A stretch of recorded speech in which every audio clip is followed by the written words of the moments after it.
Please welcome Kevin Deal. Thank you. Is this good, the speaker? All right. Hi, I'm Kevin Deal. I'm a longtime member of the San Diego Fine Woodworkers Association. I first joined in the spring of 1987. I was member 273. And I was a member here for about 5 years. Then I did move up to the Inland Empire. From the very beginning, I did volunteer work. I was the scholarship chairman for 3 years before I moved away. And when they used to have these big plastic laminate badges, and your jobs would hang below your badge by chains. When I joined, I was 30. I was the young guy in the group.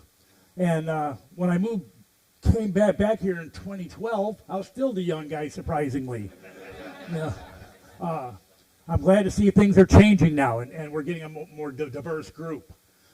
I was 10 years old when I stand in my first kitchen. There's been furniture repair people in my family for centuries. I'm doing the exact same work my grandfather used to do in High Point, North Carolina. My family moved to North Carolina in 1763, and I had a fourth-time great-grandfather who was a ship's carpenter in the War of 1812. I had an ancestor in 1650 that was involved in a lawsuit. He was suing someone for not getting paid for doing his joinery.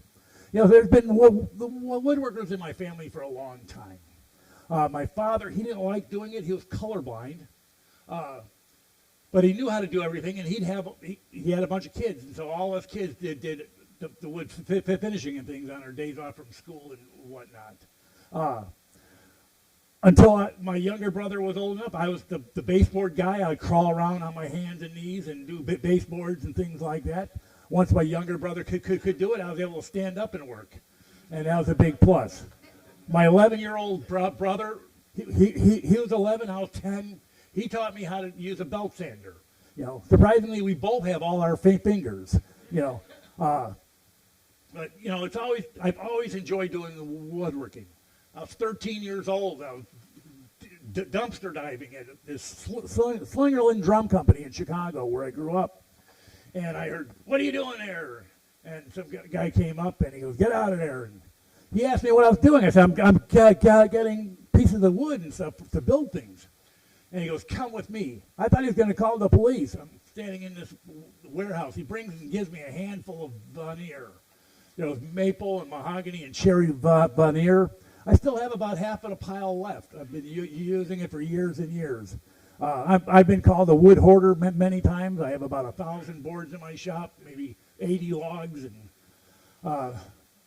probably it's about 20,000 square feet of veneer. And you know, I use all of it in my work. I've been doing furniture repair nonstop since 1985. And before that, I was building hiking trail bridges up in Northern California. I was a logger. I've done all kind of different things. But all my life, I've dealt with color. When I was 16, I got a job in a van shop. They used me for one day doing van remodeling, you know, doing the family vans back in the 70s. And they saw that I gravitated to the airbrush artist, the one that would put like pictures of gladiators on the sides of the vans. And the airbrush artist, he would have me mix the colors for him because I was able to match the color quicker than he could. And I'd fix up his airbrushes for him, and then he'd do his magic. The job after that was monogram models, where he made plastic models and things. I would mix the colors for him to get, you know, the Corvette red or, you know, Battleship gray or whatever. And so all my life I've been connected with dealing with color. When I was in 85, 86, I moved back to San Diego here. I'd been here in the early 80s. And I started getting wood finishing jobs. And we're working for different cabinet companies. I was like a freelance master finisher. And I did many jobs. When they were building the Intercontinental Hotel, I did 780 writing desks. Sure. Okay. All right, sure. All right, that'll work. So for the in 1988 it was. They were building the Intercontinental Hotel, and I was hired to do actually 680 writing desks. I had to spray them in 7 weeks, 100 desks a week, 25 a day. I would do 13 desks standing up, and I'd do 12 desks upside down on top of them, streaking them with rags to get the finish right with lacquer. Lacquer is the number one product in my work. It should be the number one product in everybody's work. It's one of there's only two finishes really that are repairable. That's lacquer and shellac. Oil is to some extent, but it's not a very durable finish. But as far as the repair work and doing repairs and things like that, there's a lot of different facets to the furniture repair trade. For me to teach you how to do tricks and tips and things like that, you pretty much need to know wood finishing. And it would be nice if I could talk all of you into becoming furniture repair people. In my work, I've gotten as many as 36 calls in one day. First day at a fair, I got 21 calls, and that was on a Wednesday.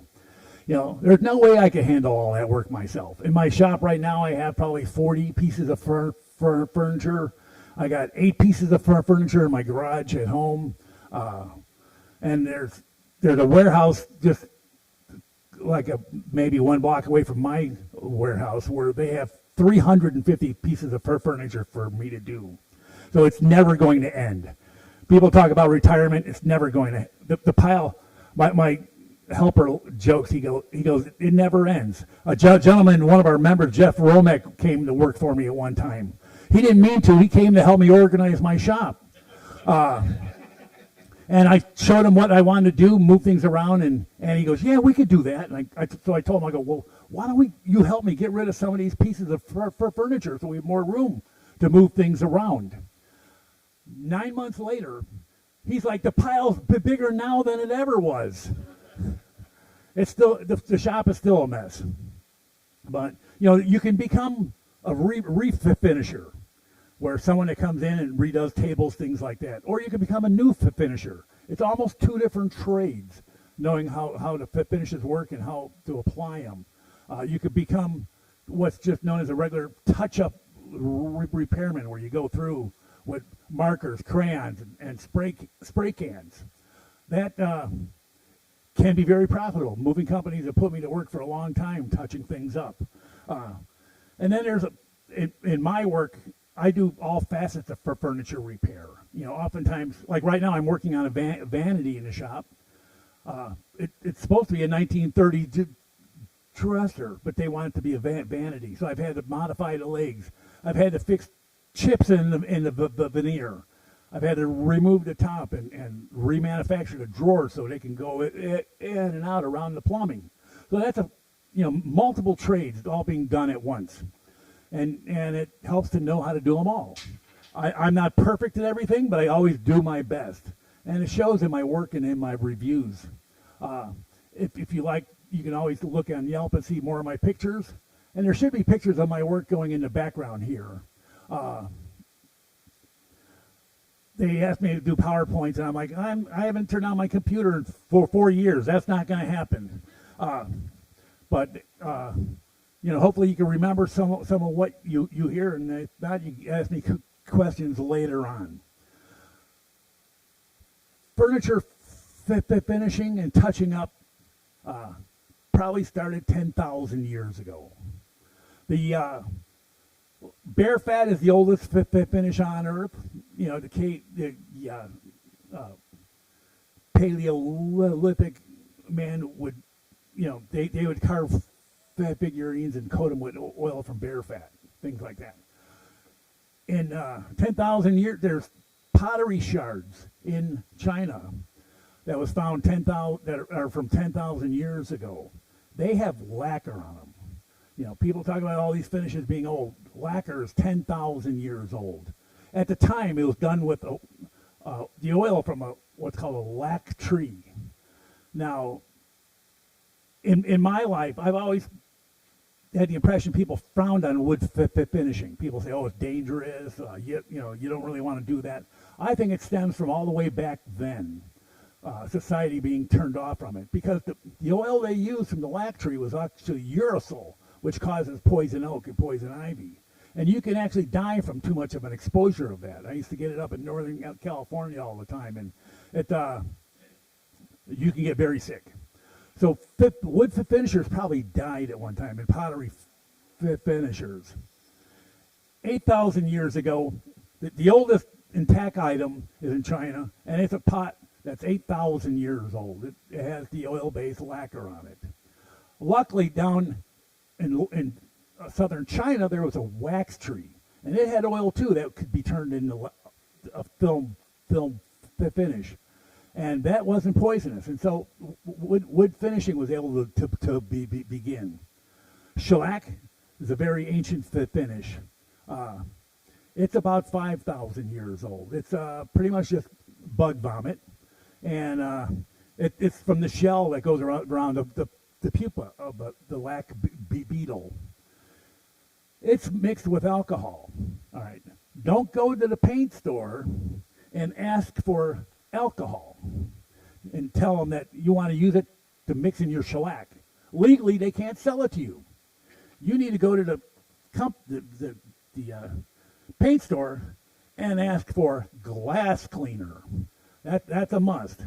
See, then they can sell it to you, and it's perfectly fine, 100% denatured alcohol. Don't drink it. 10% methanol. But the wood finishing has been around a long time. I've got many books here, and some of them, like this is a copy from a book from the 1500s. This is one from the 1700s. And then there's many from the early 1900s. A gentleman here, Charles Hayward, he wrote an entire list of books on how to do all facets of woodworking. And there's the important one, the fun of furniture refinishing. It's supposed to be fun, and it is. I enjoy every day in my shop. I get to do unique things that change from job to job. And I'm never pigeonholed into doing just one thing. Varnishes were begun back in the 1700s. They're sometimes an acceptable finish. If you're working on something that's important to you or that may need to be refinished down the road, sometimes with antiques and things, you want to be able to put a finish on there that's soluble, either shellac or lacquer, where you can just wash the finish off. You have a beautiful piece. You don't have to have to strip it and refinish it, scrape it, sand it, things like that to get the finish off. If you can wash it off, that's a big plus. And then the final finish to talk about is nitrocellulose lacquer. That product is, it was invented in 1838, nitrocellulose. Alfred Nobel of the Nobel Prize, his professor was playing around with nitric acid on his dining room table, and he spilled some. Well, being a smart guy, he just happened to grab his wife's apron to mop it up, and then being a smart guy, he goes, "I'll hide it behind the stove." Well, it burst into flames, and that's how nitrocellulose lacquer became invented. Not nitric acid and cellulose from the cotton. And this is the nitrocellulose. This is a product I get at, you can get it, knowing where to get products is an important part of all this. TH&H is wonderful for Mohawk products. I use a lot of Mohawk products. I've got actually, in my shop, in my library, I've got a catalog from 1983. Mohawk wants it. They don't even have one. And they've sent me hats, they've sent me coffee cups and all that, and I still tease them and say, "I'll send it one of these days." This is nice. You go to some places like Sherwin-Williams, things like that, the lacquer you'll get is 275 VOC. This is 550 VOC, and it's a pre-catalyzed lacquer, so it's stronger than just a standard lacquer. You can get standard lacquers at Home Depot, things like that. A deft wood finish, clear wood finish is fabulous stuff. It's plenty thick, and it's got a lot of what's called retarder in it, so you can brush it. It's real hard to brush. I usually spray it, and but this stuff here, and any film finish or any chemicals in general, when you go to open this can, don't go like this and open it at you. Sometimes it might explode out of there. Always open up the backside first and go through. Back in 1976, I was taking a class in auto body and painting. I used to spray cars for a while.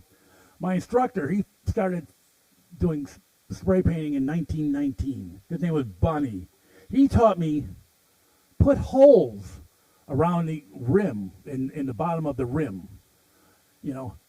It's the sides of this rim that make the airtight seal.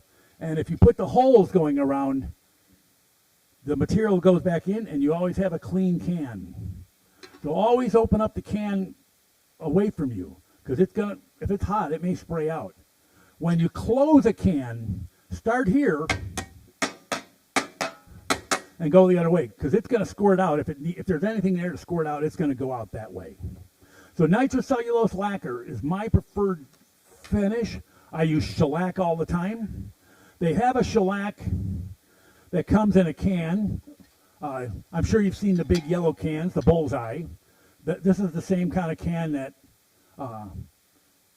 the gallon can looks like. It's yellow, that kind of thing. This is nice. This has wax in it. If you have the gallon can, you can pour off the good shellac on from the top once it's all settled. It's okay to have the wax based if it's like your last coat. You don't want to be putting coats on with wax in it if you're going to be putting more on top. For that, you want to use seal coat. This is what's called a 1 pound cut. 1 pound of shellac with 1 pound or with 1 gallon of alcohol. This is a 3 pound cut. This doesn't cover as thick, but it sure sprays wonderfully, and you can just go right over it with any finish. Shellac is a universal sealer. There's times I have to go work on a project, say a staircase. I had a big staircase to do one time. It was giant, and he hired painters to do it. They coated their staircase with polyurethane. Now, polyurethane is a nice, strong finish, but it doesn't have the rigidity to the surface as lacquer does. Lacquer is much harder. And so when you're going down a staircase and you have lacquer, your hand goes, ooh, that's nice. You're going down a staircase with a polyurethane coating, it's like dragging your hand on rubber. It's just not very well. It doesn't work very well. So what I did, he said, is there anything you can do? And I'm like, this is a big job. I told him, I've got a trick. I sprayed the entire staircase, polyurethane staircase, with shellac. Sealed all the polyurethane in, and then I recoated. I coated the shellac with lacquer, and it turned out wonderful. I've done that many times. Sometimes if I don't know what the finish is on there, I'll put shellac on just in case. It's that kind of thing. If you've eaten any M&Ms today, or like a pill with a glossy surface, you've probably eaten shellac today. Candy oftentimes has shellac as a glaze on it. It's been used forever for so many different products. But there's a lot of ways to do a film finish. You can spray it. That's the preferred choice. Usually you get the smoothest, best finish. For spraying, I use a variety of things. I use these guns all the time when I'm doing, spraying a tabletop or something. I use these all the time. These gravity feed guns work very well, and they actually take a little less air. They're not as versatile. They don't atomize as good. Many times with the lacquer, I'm mixing color into the lacquer. And then, of course, there's airbrushes to use. I use these quite often in my work when I'm doing a little touch-up. You have to have a variety of guns. If you've sprayed a color through the gun, like white or black or something like that, don't use it for a clear finish. You'll see specks all over your tabletop or whatever. So I always have 3 or 4 guns going at one time, going in my shop. Some of the ways to do other finishes, like with shellac, I'm sure you've all heard of French polishing. That's great to do. It works very good with the seal coat because it doesn't have the wax in it. There's hand-applied finishes where you brush, things like that. For many years, I used to do a lot of kitchens. And I'd go in a kitchen, I'd clean everything with paint thinner. To clean all the cabinetry with steel wool and paint thinner. Nowadays, that's a little dangerous. They've been changing the formula of paint thinner. A paint thinner I like using is this right here. Clean strip paint thinner. It works fine. If you use something like this is full of acetone. This will work like a stripper on your cabinets. You don't want that. But I could go through a kitchen many times. In one day, I'd go through a kitchen, cleaning it with paint thinner and steel wool, get all that grease and finger stuff and cooking oils and things off. Then I'd coat it all with a Minwax oil. The slogan for Minwax is "makes wood beautiful." There's a reason for that. It does. The nice thing about it, we had someone sharing with us during the pandemic. He was back east, and he talked about how the oil that he used for staining and such, oil penetrates the deepest into the wood. The deeper something penetrates into the wood, the more beauty you can bring out. And so Minwax penetrates deeply, and it works very well. Then you have things like a gel stain. They work okay. You could buy this old Masters right next door. Or you can use what's called UTCs, Universal Toner Colors. This mixes up with the paint thinner. A gentleman asked me about his checkerboard earlier, and he wanted to do some glazing. Oftentimes you can mix a little this into some paint thinner and put it on like a glaze. Cover the wood with it, rub it off where you don't want it, and then top that with lacquer when you're all done. So there's many ways to do the staining. There's aniline dyes, which I forgot to bring. I have a bucket of aniline dyes. You always want to keep your aniline dyes in a bucket because they're gonna tip over. If you're using they have little bottles called trans tint. They look like a squirt bottle. Don't ever cut the tip off to get the trans tint out, because that cover will never get tight, and the minute it tips over, it's going to spill. I just unscrew the top and use a stick to take out the amount of tint if all I want is a couple of drops, or I can pour it out if I'm tinting an entire gallon. Aniline dye works very well. You can mix it with lacquer. You can mix it with alcohol. Or you can mix it with water if you want to use that as your solvent. I wouldn't recommend it.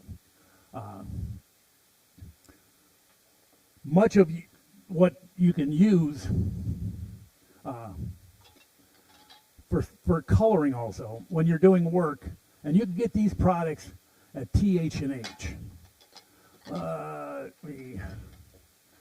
There's Mohawk toners you can use. I use these quite often. There's 2 types. This one here, it says toned finish.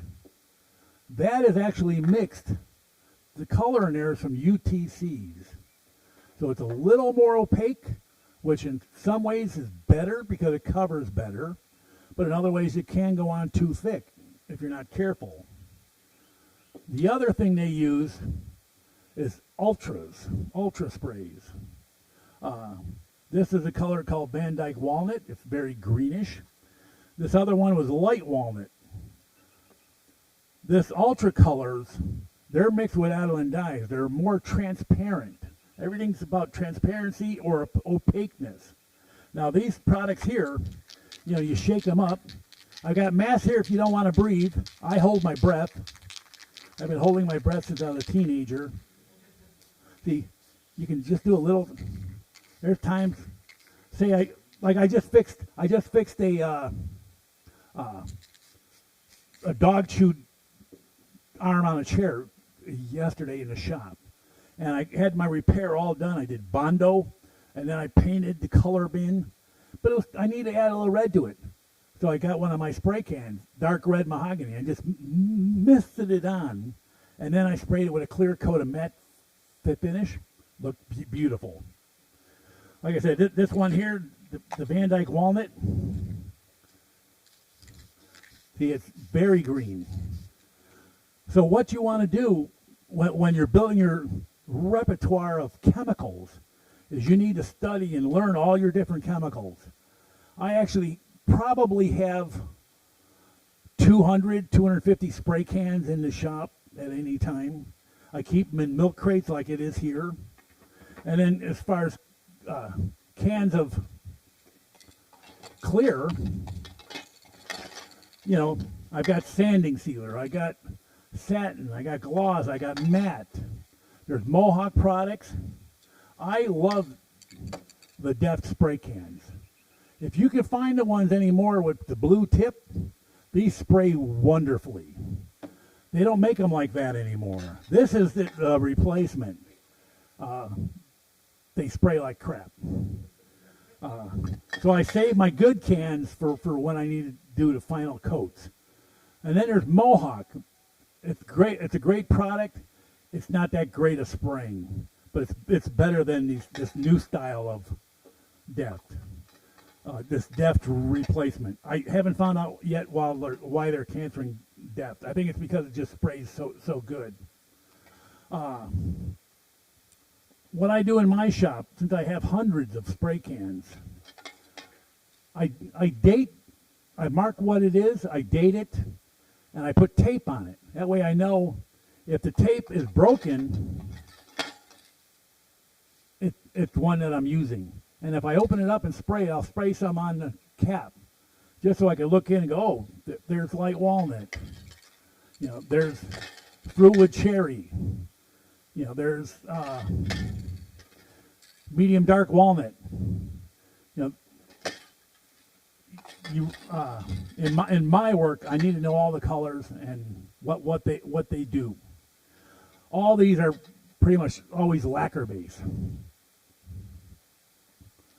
As far as tips and tricks for doing the repairs, you know, you're already learning about your wood, your finishing, studying how to do things.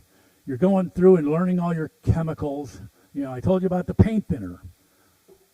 Bad paint thinner. Good paint thinner.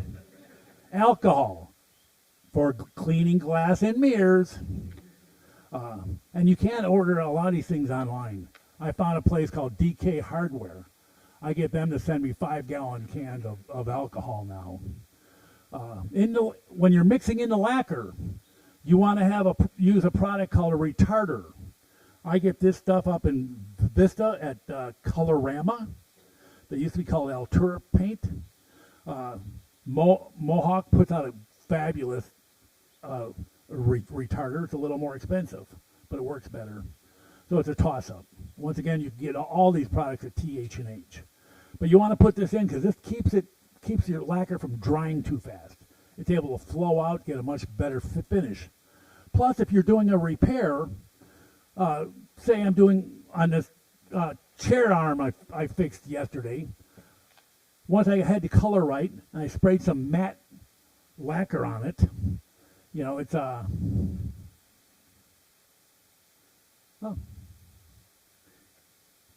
must be somewhere else.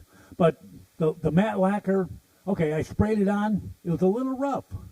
So I sprayed it with, here it is, retarder. This stuff here, Super Blush Retarder from Mohawk. You can get it at TH&H and other places. This will make the lacquer flow out. So it eliminates your roughness and stuff like that on your repair. Or if you're going to, like the gentleman's checkerboard, if he's going to do his glazing on it, rub the glazing off where he wants it off, and then give it, okay, so he'll have an oil base on that checkerboard. Well, you want to mist it just with the lacquer. Don't spray a heavy coat of lacquer on. You'll get fish eyes. But you want to just mist it 3 or 4 coats. Even with a gun, when I'm doing finishing on, say I'm changing the color of a staircase from maple to walnut. I'll be using oil-based stains on it after I sanded the wood to give it adhesion. You'll be sanding always. I'll mist the first couple coats of lacquer on so it doesn't react badly. Many people say you can't put oil between coats of lacquer. Myself, and there's a gentleman that wrote a book a few years ago, Bob Flexner. He's wrote a lot for fine woodworking, things like that. He's got this box of colors. That's part of the tips and tricks. You can see he's using brushes. So that's his box from probably 1998 when he wrote the book. Here's my box that he copied from 1980. I've been using this box since 1987. I know it all the different. We've got black, cobalt blue, extra dark walnut, orange, burnt sienna, raw umber. You really need to know all your colors, but begin with the container. This was a fishing box, lure box back in the mid '80s. Nice sealed compartments. Nowadays they have removable walls. Don't buy those.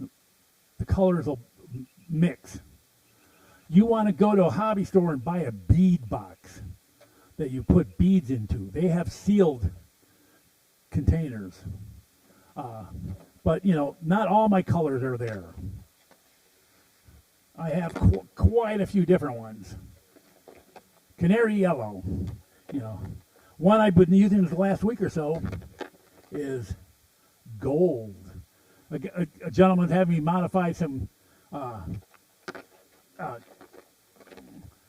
these like wall hanging things that he bought at World Market. The guy, he probably paid $25 for these wall hangers. He's paying me $600 to modify them. And so I take that gold powder, all these colors, and this too. You want to use lacquer with them. Many times, I'll use them like this. I'll use a piece of cardboard like a palette. There might be colors all over it, and I'll just give it a spray, mix my color in. I'll show you how I do that.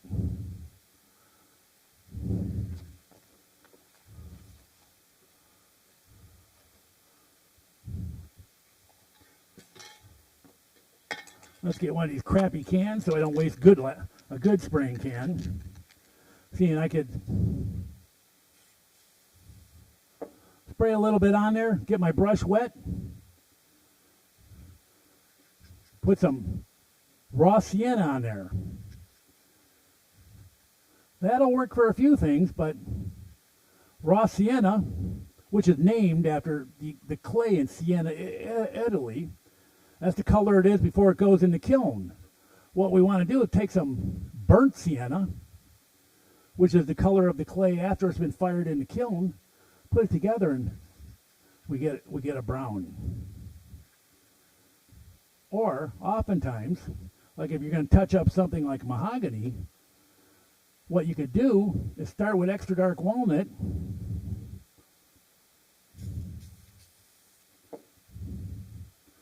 Start with some extra dark walnut, and you see that's very dark. All right, it'll work for some things, but you might need a little red in there to get the mahogany color, and it looks like it's too dark to me. So you'd either put some burnt sienna in there, or even a little red to give you a red mahogany. It might still be too dark. So what do you do to lighten it up? And they sell these blend all colors at TH&H. So what you could do is take orange and mix it in the extra dark walnut. And look, it's already as light as it was when I started with the raw sienna. So it's just a matter of knowing your colors and figuring out, just mix it, do a little touch up. You can usually always wash it off when you're doing work. When you're doing finishing on a product, you have you build something, you have nail holes, you have joints that aren't quite good. Don't be putting your filler in before you do your staining and finishing, because I'm sure we've all had a smear of wood filler on our piece, and it doesn't stain right there. So what I'll do when I'm building something is between coats, I'll start, once I know what the color is going to be, by spraying lacquer, you stain your wood, you spray your sealer coat of shellac or lacquer on it. Then you know what color it's going to be, and then you can start dealing with your wood doughs or your fillers. See, oftentimes, I like using, this is okay, this comes from Home Depot. This style has a little too much sand in it for my taste, but I'm trying to use it up. But it has a good color walnut. I like these Elmers. They work very well. They're limited in colors, golden oak or natural. And they also have white that you can get. A few weeks ago in the guitar class I go to on Wednesday nights in this room here, one of the gentlemen, he was working on his soundboard, the top of the guitar, and he had a ding in it from something. And he's like, what can we do? He's like, should I swell it out with water? I'm like, no, it'll raise all the fibers. It'll never stain properly. It'll look different. So we took some of this natural, all right, and he tested a little spot on a piece of the soundboard. And it was too light, and it needed to be a little redder. So we actually took some of this, mixed it with some of the burnt sienna powder, and we're able to get a light enough, yellow enough, mapley kind of color, and his product turned out wonderful. So you have your fillers you can use to fill things. You have your colors you can use to touch up. Sometimes you have a little bit bigger damage. Oops, dropped the axe on something, or made a saw mark somewhere. Or you could have something like this that I'm working on. It kind of shrunk. You can see they actually filled it earlier on with some kind of filler that fell out. I'm going to be doing the caning, and this is another piece. This is a $550 item in my shop that I'm charging the customer. I'm going to be done in a day. Try matching that, building something in your shop. If you're like me, I've been building a table for 6 months. It's still not done. But I can have this caning done and all the touch up in one day. That's a good profit margin. So that's something. If you're doing the filling like that,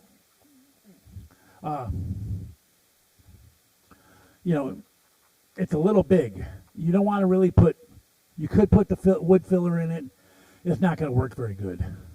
So they made this wonderful product called Bondo. All right. If it's something I'm going to do a dark finish on and you can't tell anything, you buy a Bondo now, it comes with this blue cream hardener. That doesn't match if you're using a light on a dining room tabletop or something. So you also want to have, if you're doing a lot of touch-up, you want to have your clear and you want to have your red. Surprisingly, you could mix this red in your Bondo. The Bondo's gray.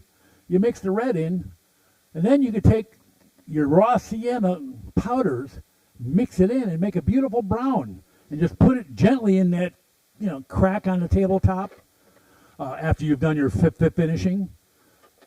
Or a ding or something like that, and hide it that way.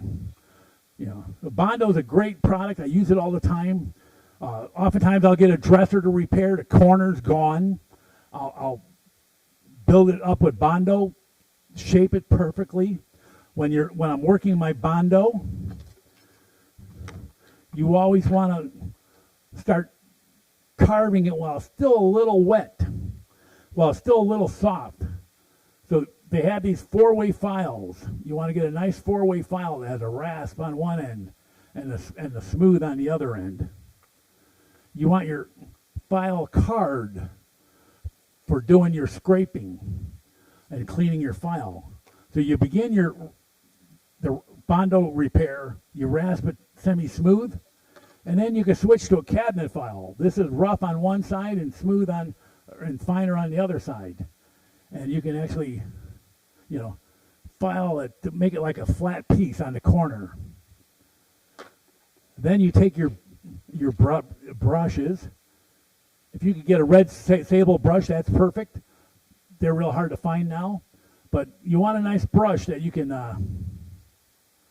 form. I like a round point, and if I need to make it flat, you just drag it on your palette, and you can make it flat and do fine lines and just paint the wood grain right back in where it's missing. Using the blend, these are called blend-all colors. By using the blend-all colors, I could recreate the look of any wood, and it might take 3 or 4 colors, because the grain is darker than the summer wood, and just recreate whatever picture I see of the wood in my mind. I recreate the colors as it's going across the Bondo repair, and it works fine. Sometimes you don't have to go to extremes of Bondo. And in that case, they have things that are called fill sticks. All my products are old. I've been using them a long time. So these fill sticks, also put out by Mohawk and available at TH&H.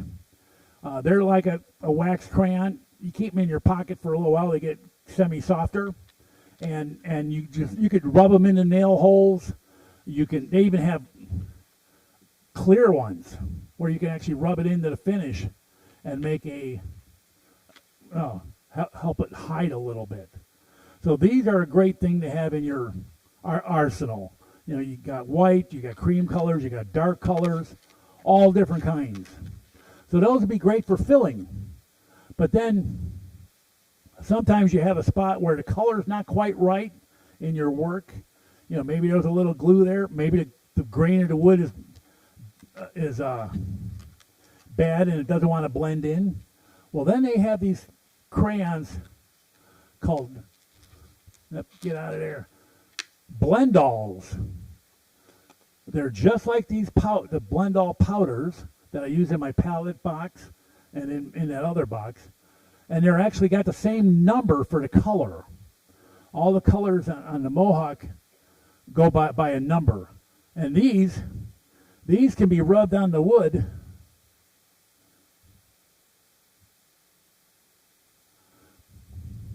and used like a stain to blend in an area. And make whatever kind of scenario you need to. And they come, in dark colors also.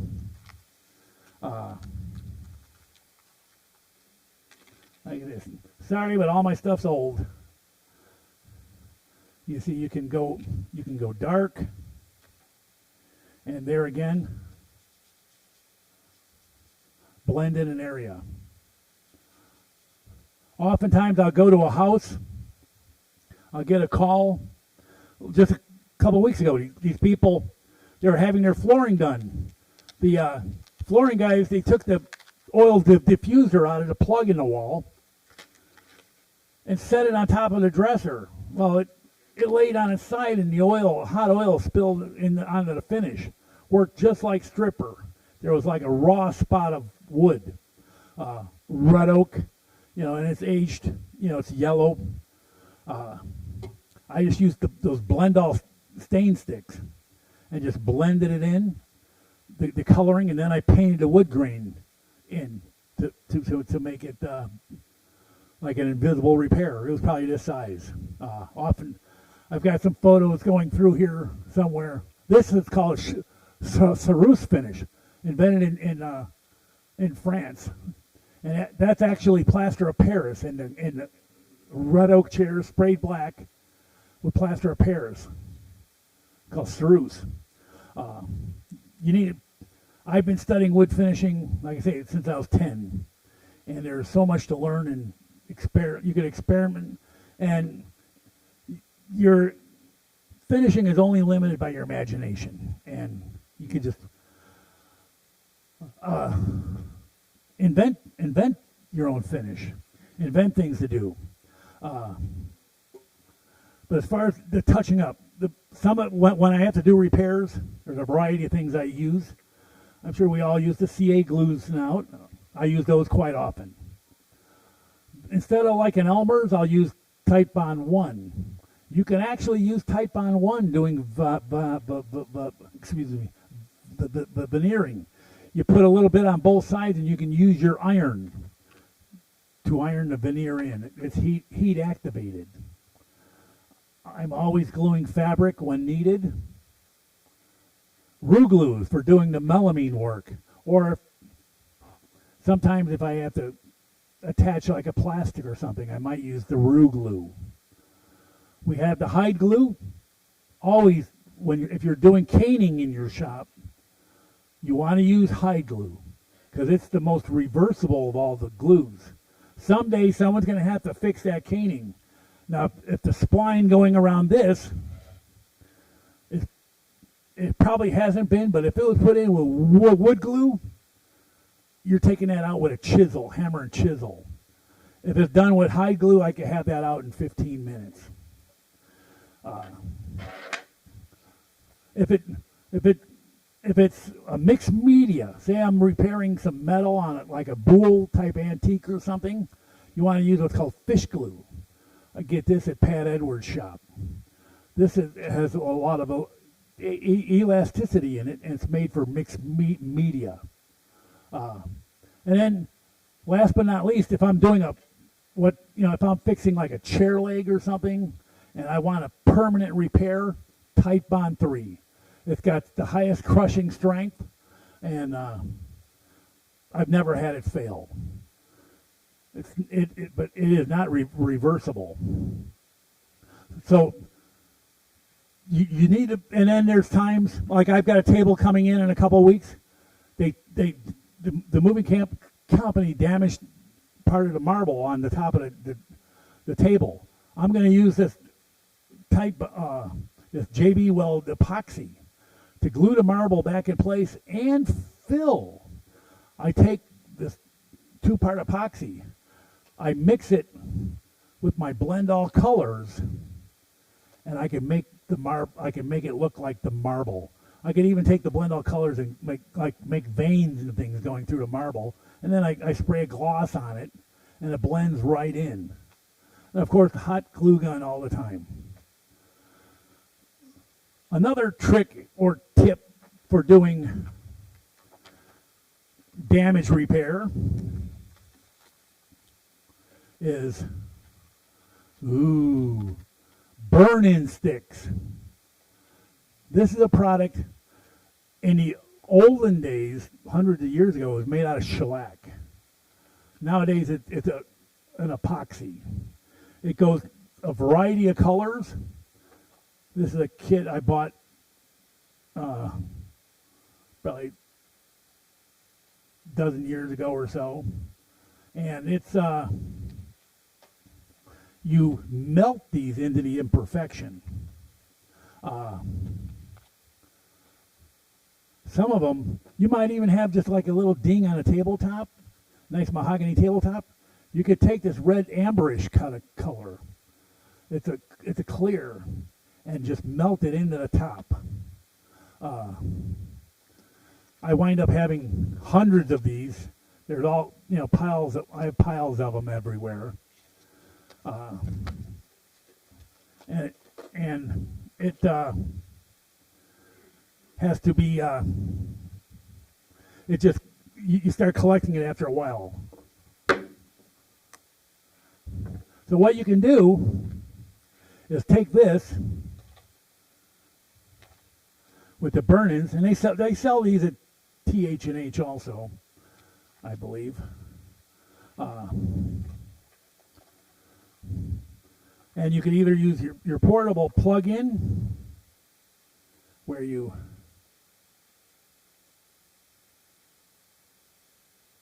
well, first off, what you should do, I should have did this first, is give it a light sanding. All right, sandpaper. For most of the time, you want to tri-fold it. Like this is a half sheet.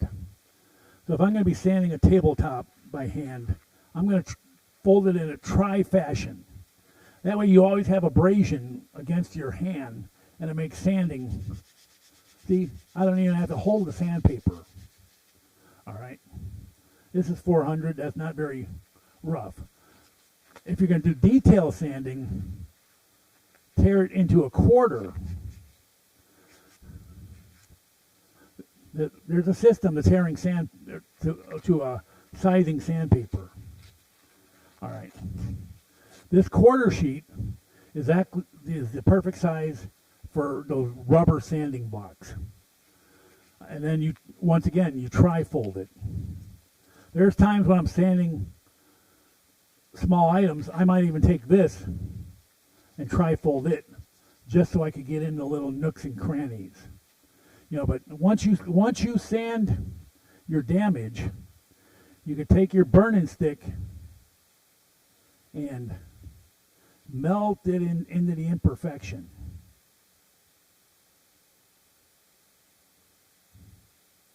You fill it. Let it cool though. You want to make sure you have your rag. Because what you do, you want to keep on dragging your knife over your rag to clean off the excess. See, and then you just keep on cleaning your knife, and you can clean it all away. They actually have some stuff called burn-in polish. I think I actually have it in a toolbox here. I hate using this stuff. But you can see, look how that is repaired compared to that. And I would take it further. I would do a little sanding, I would do a little touching up, and then I would lacquer it. In the olden days, like back in the 80s, I used to use this product. It's also burning knives. But this it's much hotter. I was working at, right down the street from here, there was a Furnishings 2000. I was working there back in 87 and 88. And they were having a guy come in and tint the windows. The guy climbed down off his ladder and he put his hand right on my thing. He went home. So you can see how fast that one worked as far as doing the repairs. And like I say, once again, you drag your knife and clean your knife off with each pass.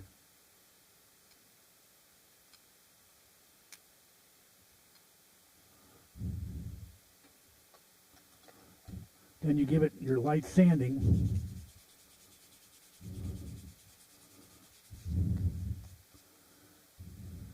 Touch up as needed. Oh, it needs a little bit of work though. Let me break out these Mohawk markers. There's a million different colors in this box alone. Probably half of them don't even work anymore, but I can't tell you which ones. See, and I could actually do like grain lines and just even do coloring. And then you come back with your lacquer. See, watch how beautifully they blue tip spray. But you can't get these anymore. I'm down to about 30 cans. See, and if you work, if you did a repair right, that was a quick repair. That one, see that one spot's a little light? You just come back and dot it a little maybe, or put little lines.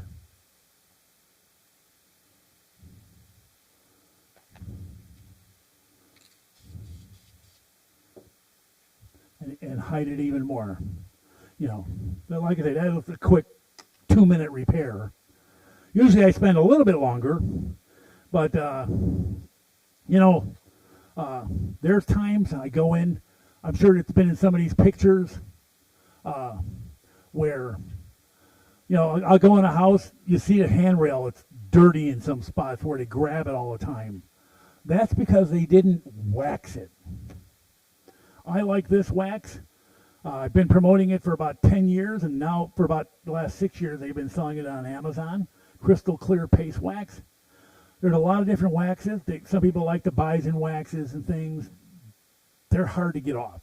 This goes on easy, comes off easy. It's got appropriate amount of carnauba in it. And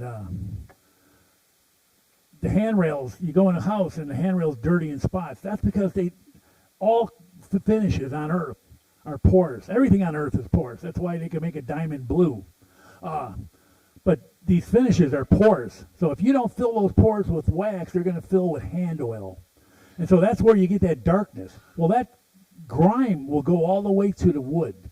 And so when you clean it, when you clean the handrail, what happens, you take the finish off. And then I'll mask, I'm sure there's pictures on here. See, at my shop with lacquer dries so fast, I just spray outside. There's a vanity I made a couple of years ago, curly walnut veneer. I made the handles out of some aluminum. But the lacquer, when you clean it, it'll come all off all the way. It's compromised, so it'll come off all the way to the wood, and so you could rub stain on there all day long. It's not going to hide. So what you got to do is you got to do your touch-ups with your blend all colors, your brushes, markers, things like that, and blend it in. Use your toners to color it, to help blend it in even more.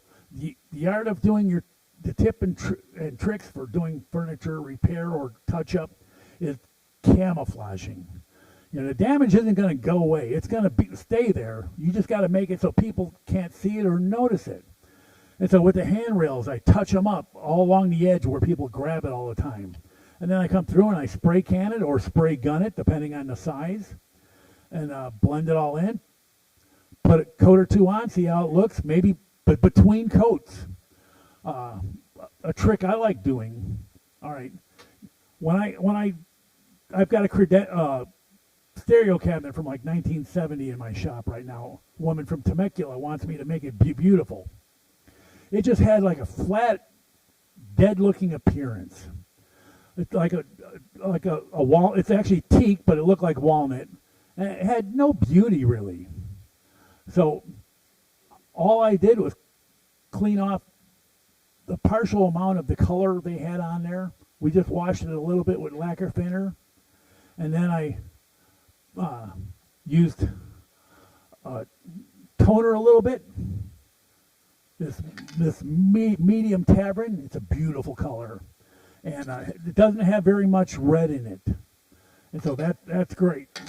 I just gave a light little coat of that on there, and then I sprayed it with clear coats of lacquer.